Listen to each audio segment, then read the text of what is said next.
Totòpennica va oltre alla sua candidatura a sindaco e lancia da Agrigento, città che aspira ad amministrare, a costruire la Casa dei Moderati.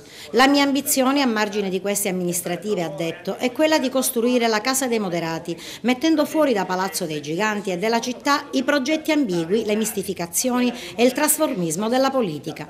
E cita come esempio lampante il caso del sindaco uscente Marco Zambuto, che in caso di ballottaggio ha proseguito Pennica, imbarcherà nella sua giunta Giuseppe Arnone.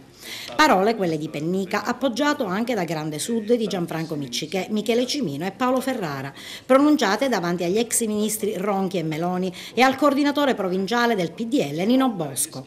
Perché è una persona seria, perché è competente, perché è preparato, perché ama la città di Agrigento. Lo ha dimostrato in questa campagna elettorale, io sono convinto che gli agrigentini lo abbiano capito. Non bisogna voltare pagina solo per il piacere di farlo, ma perché questa città oggi ha una grandissima opportunità ed è quella di votare per un candidato che si chiama Totòpennica, che sarebbe certamente un ottimo sindaco, un ottimo amministratore di questa comunità, capace di affrontare le 1000 emergenze che ci sono. Noi siamo convinti che il risultato di Totòpennica sarà un gran risultato, lo stiamo sostenendo con grande unità, armonia e con convenzione e speriamo che gli agrigentini abbiano capito e capiscano il progetto loro offerto, che è un progetto che vuole puntare alla buona politica, puntando appunto su un uomo che ha tutte le caratteristiche per ben fare. Concetto ripreso anche dal deputato agrigentino Giuseppe Scalia.